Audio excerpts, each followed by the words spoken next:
I was, and still am, a huge conspiracy guy. I literally ran out of new tin hat topics to research, and I still wouldn't look at this one without embarrassment. But every time I glanced at it, there was something unresolved. Well, hi everyone, and greetings from Northern Michigan. This is Bob the Science Guy. Today we're going over Part 5 of Mark Sargent's Flat Earth Clues. I actually had to go over this one several times because I didn't really know how I wanted to approach it. In the introduction in the first 3 episodes, basically he made some assertions that were simply wrong and required factual corrections. In the 4th episode, he put out a semi-lucid argument that ultimately was disproven in the end. But in this episode, he goes full-blown conspiracy theorist. After a number of reviews, I decided to just let him make his case. I tried to keep my comments to a minimum, and at the end, I'm going to have Dr. Grande go ahead and go over some things about conspiracy theories in general. While I didn't discuss this particular video with Dr. Grande in specifics, I feel that his general discussion of conspiracy theories was very appropriate. So let's cue up the music and let Mark Sargent be Mark Sargent.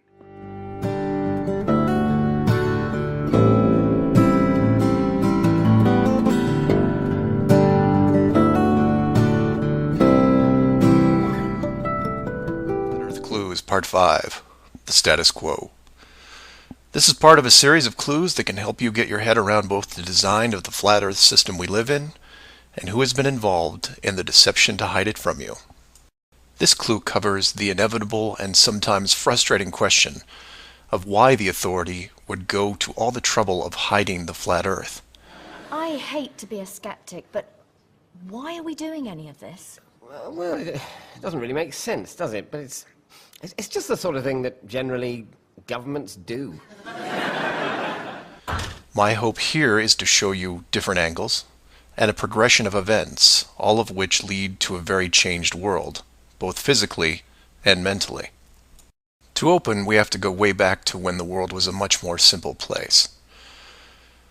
You had your 5 major religions, including Buddhism, Hinduism, Judaism, Islam, and Christianity. Each of these groups had their own version of what is known in Genesis as the firmament, or the flat circular world enclosed by a solid dome-like barrier from where the creator, or creators, looked on. Release the Kraken! I'm not going to explore all the subtle differences between the groups. Suffice it to say that it's interesting that despite their differences that led to acts of horrible violence between them, there was no real Earth model debate. So around 500 years ago, the science community, led by Copernicus, who probably had a little help. Yes, he had a little help from the progression of science going back 2,500 years all the way to Aristarchus and Eratosthenes. Here Mark is alluding to the flat Earth idea that scientific advances are made over lunch at random with no basis in fact. Introduced what we now know as the heliocentric, or globe model of the world, which in turn changed the solar system, galaxy, and so on. The religions, seeing that this globe model was gaining popularity, feared a loss in the fan base, so they all adapted their religion to include the globe model. From their point of view, it was a small change from a circular to a globe world, and really, in a few generations, who would remember anyway? So the churches, mosques, temples wrapped up their flat Earth model in a metaphoric soft cloth and put it in the drawer with the good silver for safekeeping. Remember this, because we'll come back to it later. And hundreds of years went by, with science promoting all the aspects of the globe, and the religions promoting their beliefs upon this globe. The world kept spinning, so to speak, and everyone was happy. Well, that makes a very interesting prelude to his future arguments. That's not really what happened. At first, the church did resist scientific advances, but when it became apparent that what science was discovering was the truth, they embraced it. For example, even though the church initially persecuted Galileo, it eventually embraced his ideas, And this, in fact, is a shot inside the Vatican Observatory. Then in the early part of the 1900s, you get this pesky explorer named Richard Byrd. He has family money, all the right connections, and secures basically unlimited funding and the government green light to probe every piece of unseen territory there is. It was inevitable, I guess. A young man who has an unquenchable desire to see all that there is to see, and then granting him the tools needed to accomplish this goal. He pulls a Truman and gets lucky, crossing the vast salt ocean, avoiding the icebergs, arriving at the frozen coastline, and he keeps going. He was never going to stop. One day, after crossing hundreds of miles of high-altitude ice and snow, Admiral Byrd sees it. A barrier. And to him, it's just a barrier, not the barrier. He is but a tiny speck in front of it. It stretches out on both sides as far as he can see, and straight up so far that he can't discover the beginning of the arc. You know, I have to pause here for a moment. Admiral Byrd was an inspiration to a generation, a true American hero and an explorer. He in no way, shape, or form believed in a flat earth. He did not discover any dome or barrier which is being suggested as some sort of a wall or structure. And while Antarctica is not mapped as well as developed countries, the British Antarctic Survey has thoroughly mapped it. There is no wall, there is no dome. Every inch of Antarctica has been overflown, photographed, and maps have been created. And quite frankly, to hijack somebody like Admiral Richard Byrd for your pet project is reprehensible. The great explorer now has a new challenge, finding the shape of this thing. It's much like a blind man describing the elephant. Until you feel out the whole thing, what do you really know? It's especially hard if this happens to be the elephant. If you look at the AE or Flat Earth Overhead Map, you see the problem. To even determine the scope of the outer wall, you have to circle it. It would have taken months, if not years. Well, in fact, Admiral Byrd did exactly that right after World War II with the Naval Task Force. However, it really helps to have an accurate map of the continent rather than a fantasy such as the AE projection, which suggests it's a ring of ice. And if you are going to use an AE projection, you should at least use the right one, perhaps one centered on the South Pole rather than the North Pole. Then you have an accurate description of what the South Pole and Antarctica actually look like, and the North Pole is a ring of ice. Admiral Byrd kept laying the groundwork of the great discovery until his eventual death in 1957. A year later, the United States and Russia found the upper edge. From there, the math was easy. And moreover, you could actually see the real world. Then, of course, there is the decision, or deception, depending on how you looked at it. The authority made the call to hide the actual shape of where we live, then sealed off the outer edge from prying eyes. Simply making the claim that the Americans and the Soviets found the edge or the dome does not make it so, Mark. You have to actually present evidence that they found an edge or a dome. Also, there is a very valid reason for having an Antarctic treaty. We discussed that in a previous video. It came about as shared scientific discovery and a shared desire for world peace. Antarctica is owned by no one and open to all. As previously pointed out, you can go there as a tourist. But enough of that. Let's work our favorite adversary into the discussion. Yes, Satan's own National Aeronautics and Space Administration. So let's prepare a goat for sacrifice and see what Mark has to say about NASA. And created the space program not only to reinforce the globe model, but to control it. There was really only one reason they cared about this. So let's look at the immediate effects of actual disclosure and work our way up to the authorities' biggest fear. Now, even though we still don't know who the authority is, let's go into full-blown conspiracy mode and get into their heads. Now, for this part, I'm just going to let Mark run with this. We'll talk about it some more later. But just listen to what he says and try and work your head around it. For this exercise, we'll look at releasing the news today instead of, say, 1958. While 1958 would have been easier, it's much more relevant and entertaining to explain it in modern terms. We start with a press conference by, let's say, the United Nations, who have discovered that the world is indeed enclosed in a giant high-tech dome of unknown origin and age. The public reacts with wonder and awe, trying to take in the sheer scope of this announcement. Facebook crashes, Twitter crashes, entire mobile networks crash. It's like hitting a beehive with a sledgehammer.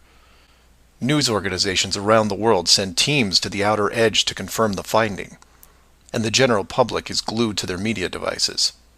That's the good news, the excitement, the revelation, the positive shock. Then the bad news starts coming in waves, some of which you might not expect. The first is the immediate disbanding of NASA and all other world space programs, for obvious reasons. Most governments will secretly pardon these groups and keep them immune from class action lawsuits, the lawsuits themselves coming from NASA investment groups, claiming fraud. Regardless, everyone at NASA, despite their good intentions, is out of a job overnight. And this is where you would say, good, they deserve it. About time they stopped lying to everyone. Oh, but it doesn't stop there, because every contractor and subcontractor that are exclusively tied to NASA, they have to shut down as well. Fine, a few thousand jobs lost, no big deal. And the ripples continue to spread, some bigger than others. Observatories all over the world close their doors, and the reasoning is this. If you've been looking at the ceiling for decades and couldn't tell it was a ceiling, then what good are you? Every university in the world that has an astronomy or astrophysics program, well, they don't anymore. Stephen Hawking, his book writing days are over. Carl Sagan, no more nova in syndication, I guarantee it. Those professors are going to have to retool their skills and be prepared to answer one giant question. How did you not see it? Weren't there clues? People start finger pointing, and it will continue for years. And still my fellow flat earthers will say, well, hell, that doesn't sound too bad. So some nerds around the world lose their jobs. So what? You don't get off that easy, is what. The finger pointing at the now defunct NASA will then turn to finger pointing at the government, who directed the whole thing. This is where we run into some dangerous ground, involving things like the Ark of the Covenant, the Holy Grail, and the Ring of Power. Whoa, hold on. You think that because science has a setback, it'll suddenly shut down? Even humoring you and saying that there is a dome somewhere and science somehow missed it. I mean, for example, the flat earth has refused to see curvature, rotation, or admit the existence of gravity for many years. And they haven't shut down. Now, I'm going to let you develop this argument about religious artifacts, although I can't for the life of me figure out why you included a movie prop in with them. I know you like using the philosophy of movies to explain your position, but you do know the difference between reality, religion, and a movie, don't you, Mark? The Ring of Power with elven writing on it is a prop from a fantasy movie. It's called The Lord of the Rings. And you say, you lost me. I was with you until you started bringing up religious artifacts from movies. And you're supposed to be lost. Of the 5 major religions we mentioned earlier, those being Buddhism, Hinduism, Judaism, Islam, and Christianity, none have been able to produce a supernatural object over the last 5,000 years. And trust me, it would be beneficial to do so. The Ark of the Covenant would benefit Judaism, the Holy Grail Christianity, and the Ring of Power, well, that benefits someone else. Maybe I'll leave alone for now. Maybe this guy, you think, my precious? You've heard of the division between church and state. Well, here it is. Advantage church. The barrier becomes a giant religious symbol, and since it is backed by the Big Five, it also becomes universal. The Big Five then go into their drawer with the good silver and pull out this belief that was forgotten but not lost, and say, we knew it all along, and science lied to us. Temporarily, all religions unite against science, who has been only moderately weakened by the removal of their astronomy and astrophysics divisions. But the public won't care, because they will listen to the group shouting the loudest, and no one yells louder than the church. They will scream with righteous fury that the dome was built by our God, your God, and the people will turn to science and hear nothing but crickets. And that's where the world changes, because in times of great stress, the public will want words, and while religion has no shortage of them, science simply is incapable of taking leaps of faith. Well, the truth of the matter is that science takes leaps of faith all the time. On our voyages of exploration, we sometimes send messages in the hope that maybe someday somebody will find them. This is the famous golden record from the Voyager probes, which are now outside the solar system, going out into the great unknown. Someday, perhaps long after we are gone, somebody or something will find those probes and hopefully play those records and learn a little bit about us. In a small way, it gives our species some sense of immortality. I'll take a glass half full approach and say that anyone listening to this is probably an intelligent, rational person, one who can make informed decisions outside of the conventional doctrine. But for every one of you, there are hundreds, if not thousands, of mouth-breathing troglodytes who will not walk but run to the respective house of religion and say, "You were right about this. What else can you teach me?" This is what fills the current authority with pause. The unknown response to that question. Will religion take the high road and work with what remains of science to discover the truth? It's possible, I suppose. It's also possible that religion will combine this technologically advanced society with a revitalized and aggressive doctrine that then transforms daily life into something that makes the book 1984 seem like a Saturday morning cartoon show. I'm hoping that mankind will prove me wrong, but so far, that isn't the case. So do some of your own research and ask questions. Well, Mark doesn't seem to have a very high opinion of people that participate in organized religion or the motivations of organized religion. His theories on this conspiracy are rather bizarre, and I'm somewhat concerned by his efforts to hijack the memory of Admiral Richard Byrd to try and support them somehow. Like Nikola Tesla, I feel that his memory is being hijacked inappropriately. Let's hear what Dr. Grande has to say about conspiracy theories. The links to this and his talk on Flat Earth are in the description. Welcome to my scientifically informed insider look at mental health topics. If you find this video to be interesting or helpful, please like it and subscribe to my channel. Hello, this is Dr. Grande. Today's question is, why don't conspiracy theories make sense? So why are they illogical? Now, I received a lot of questions from a video I posted recently about the Flat Earth conspiracy theory, and one of the themes really revolved around this question. Is there some way to look at conspiracy theories, kind of all of them grouped together, and find some commonality that can be debunked? Some way to more or less disprove all these theories without getting specific into each conspiracy theory. So I'm really looking at this from the perspective of personality theory and how that can explain why conspiracies, like the ones we see in conspiracy theories, really couldn't hold up. But what I'm really talking about here are the kind of popular conspiracy theories that have already been solidly disproven. So again, I'm trying to debunk these conspiracy theories in general, but for any specific conspiracy theory in the short term, that's a little hard to do.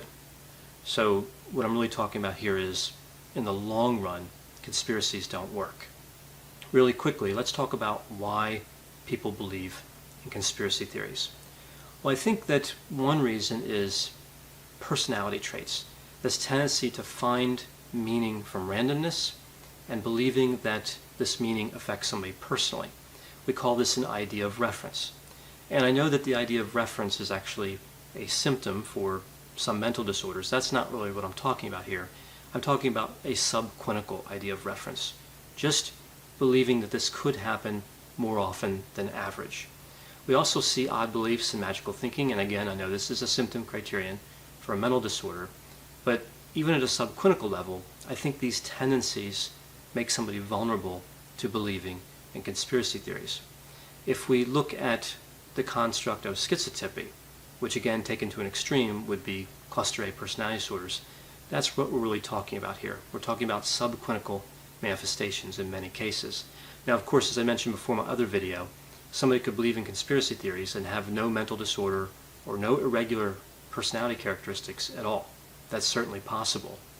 But here I'm really talking about what the tendency would be, what I tend to see with conspiracy theories. Now, other theories show that conspiracy theorists tend to be uncertain, insecure, anxious, feel powerless, and isolated. So believing in the conspiracy theory may help them to take some control because they can now comprehend constructs they didn't understand. So in a sense, they're safer because they're detecting these threats, even though, of course, the threats aren't real. And we also see a sense of belonging is important for conspiracy theorists, usually. We refer to this as collective narcissism. So this is when you're special because you're with a group of other people that believe they're special. And this can compensate for somebody's self-esteem being threatened. So there's a brief explanation on why conspiracy theories are maintained, why people might believe them, but why do they fail? How can I debunk, in general, all long-term conspiracy theories? Well, it's all really about personality. And my fundamental argument here would be that secrecy at the level needed to maintain these conspiracies would be very difficult to maintain. People aren't good at conspiring. That's really the bottom line. And eventually, especially if you involve a lot of people, someone will deliberately or inadvertently reveal the truth. Mark seems to be very fond of quoting The Truman Show and other movies such as Capricorn 1 and The Dark City. Continuing in that vein, I would add Logan's Run and The Matrix. Now, reinforcing Dr. Grande's theory is a common theme in all of those movies is an oppressive hand behind the scenes controlling things. However, the protagonist of the movie is always the one that discovers the truth and breaks through the barriers and overcomes them. And I'll ask Mark Sargent, who is the Neo of the Flat Earth community that will overcome this and bring back evidence of the edge of the Earth or the dome? This is Bob the Science Guy signing out from Northern Michigan. Thank you for listening, and be sure to like and subscribe my channel. This rabbit hole's too deep for me. Feel my brain getting real sore.